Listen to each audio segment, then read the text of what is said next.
Hi friends.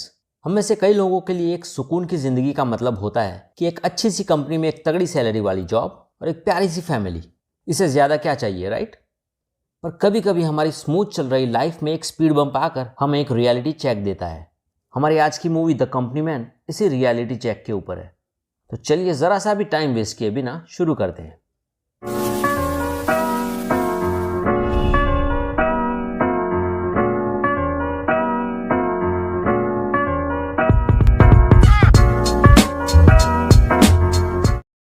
ये कहानी है बॉबी, फिल और जीन की, जो कि GTX नाम की एक बहुत बड़ी ट्रांसपोर्टेशन कंपनी में जॉब करते हैं और ये तीनों लाइफ के अलग अलग मुकाम पर हैं। बॉबी, जो कि एक सेल्स मैनेजर है, GTX में पिछले 12 सालों से काम कर रहा है और उसकी एक प्यारी सी फैमिली भी है। बॉबी को अपनी महंगी कार चलाना बहुत पसंद है और उसे गोल्फ खेलने का भी शौक है। कंपनी में रूमर्स है कि अगर इसी पेस से बॉबी चलता रहा तो अगले साल तक उसे कंपनी का वाइस प्रेसिडेंट बना दिया जाएगा। फिल GTX में जनरल मैनेजर है और उसे GTX में काम करते हुए 30 साल से भी ज़्यादा हो गए हैं। फिल को अपने जूतों से इतना प्यार है कि उसने अपने जूतों के लिए एक महंगी शू पॉलिश करने वाली मशीन भी खरीद रखी है। आए दिन GTX के एम्प्लॉयज़ में ये गॉसिप चलती रहती है कि फिल एक चाटू एम्प्लॉय है और जीन को देख के, जो कि GTX का वाइस प्रेसिडेंट है, फिल एक कुत्ते की तरह अपनी जीभ लपलपाने लगता है और इसी वजह से फिल को प्रमोशन पे प्रमोशन मिल रहे हैं। GTX का मालिक और CEO जेम्स और वाइस प्रेसिडेंट जीन बचपन से लंगोटिया यार हैं और उन दोनों ने अपनी स्कूल और कॉलेज की पढ़ाई एक साथ ही खत्म की। और सालों पहले जब जेम्स ने GTX की शुरुआत की थी, तब जीन GTX का सबसे पहला एम्प्लॉय था और जेम्स और जीन की कई सालों की तगड़ी मेहनत की वजह से GTX आज इतने बड़े मुकाम पर पहुंची है। वाइस प्रेसिडेंट होने के नाते जीन के पास भर भर के पैसा है, पर फिर भी वो सिंपल लिविंग में मानता है। पर जीन की वाइफ की सोच उससे काफ़ी अलग है। बॉबी की सैलरी है सालाना $160,000। अब सोच लीजिए कि बॉबी की इतनी सैलरी है तो फिल और जीन की सैलरी कितनी होगी, जो पोस्ट में बॉबी से कहीं ऊपर है। ऑफ कोर्स ये लोग मुफ्त की सैलरी नहीं ले रहे। ये लोग कड़ी मेहनत करते हैं, जानते हैं कि वो क्या कर रहे हैं। वो ये भी जानते हैं कि उनकी जॉब अच्छी है और ये लोग अपनी जॉब को एंजॉय करते हैं और अपनी जॉब के लिए प्राउड भी फील करते हैं। एक ऐसे ही रेगुलर दिन पर जब बॉबी जॉब पर जाता है, तब बॉबी की असिस्टेंट उसे बताती है कि सैली ने, जो कि HR में है, उसे अर्जेंटली अपने कैबिन में बुलाया है। पता नहीं कि सैली को क्या अर्जेंट काम है। बॉबी सैली से मिलने उसके कैबिन में जाता है और पूछने पर सैली सीधे सीधे बॉबी को बताती है कि ग्लोबल रिसेशन और कंपनी के स्टॉक प्राइसेस गिरने की वजह से कंपनी को कॉस्ट कटिंग करनी है और सर्वाइव करना है, इसीलिए आज से ही उसे इस कंपनी से निकाला जा रहा है। ये सुनकर बेचारे बॉबी की गोटियां उसके मुंह में आ जाती है और वो शॉक में सैली को देखता ही रहता है।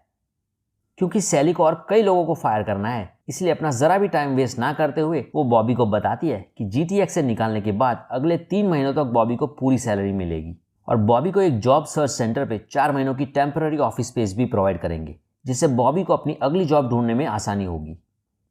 ये बात सुनकर बॉबी सैली को गालियाँ देते हुए सैली के कैबिन से निकल जाता है और जीन से मिलने उसके कैबिन में चला जाता है। पर जीन की असिस्टेंट उसे बताती है कि जीन मीटिंग्स के लिए बाहर गया है। अपना सामान एक बक्से में इकट्ठा करके अपना मुंह लटकाए हुए बॉबी GTX से हमेशा के लिए चला जाता है। अपने कैबिन से पार्किंग लॉट का नज़ारा देखकर फिल चौंक जाता है कि आज कितने सारे लोगों को निकाल दिया गया है और कहीं अगला नंबर उसका ना हो, ये बात सोचकर बेचारा सहम कर अपनी कुर्सी में ही बैठ जाता है। GTX का वाइस प्रेसिडेंट जीन ये बिलीव करता है कि एक कंपनी को अपने एम्प्लॉयज़ की कदर करनी चाहिए और अपने एम्प्लॉयज़ की तरफ लॉयल रहना चाहिए। पर GTX का CEO और मालिक जेम्स इस बिलीफ से अब कहीं आगे निकल गया है और जेम्स का ये मानना है कि एक कंपनी तभी सर्वाइव कर पाती है जब वो प्रॉफिट और इनकम बनाती है। अब GTX से इतने सारे लोगों को निकालने के लिए जीन जेम्स से नाराज़गी जताता है और उन्हें वापस हायर करने के लिए कहता है, पर जेम्स नहीं मानता।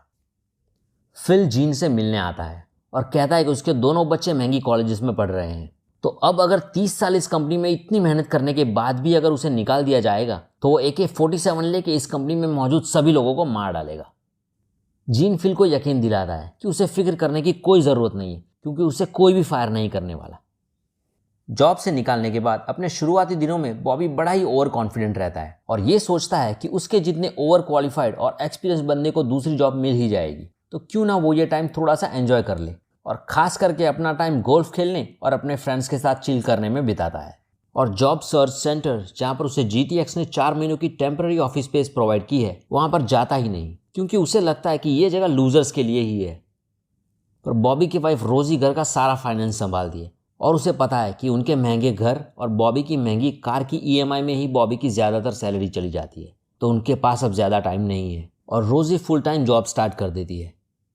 कुछ महीनों बाद जब बॉबी को कोई जॉब नहीं मिलती, तब उसे पता चलता है कि इस रिसेशन की वजह से दुनिया उसके जैसे ओवर क्वालिफाइड, एक्सपीरियंस्ड और नाकारा लोगों से भरी पड़ी है। और जब तक बॉबी को ये बात समझ आती है, तब तक बहुत देर हो जाती है।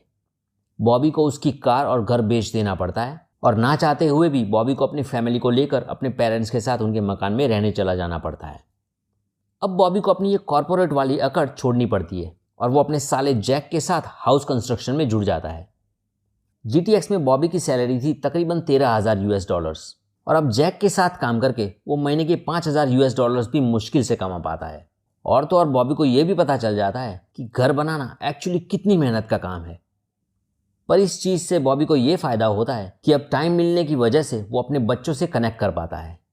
बॉबी की वाइफ उसे बताती है कि पहले वो अपनी जॉब करने में और गोल्फ खेलने में ही बिजी रहता था, पर अब वो एक्चुअली उनके साथ रहता है। वहीं पर जेम्स जीन को GTX की नई बन रही कॉर्पोरेट बिल्डिंग की कंस्ट्रक्शन साइट पर ले जाता है, जहां पर वो बताता है कि इस नई बन रही कॉर्पोरेट बिल्डिंग में हर एक बोर्ड मेंबर का एक बहुत बड़ा कैबिन बनेगा, जिसमें पर्सनल जिम, किचन और यहां तक कि स्विमिंग पूल भी होगा।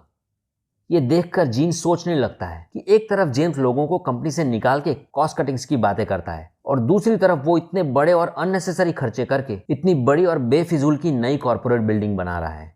क्लियरली जेम्स के लिए अब एम्प्लॉयज कोई मायने नहीं रखते थे। पूरी दुनिया में रिसेशन बढ़ता ही जाता है और स्टॉक मार्केट तो जैसे ज़मीन फाड़कर नीचे ही जाने लगता है।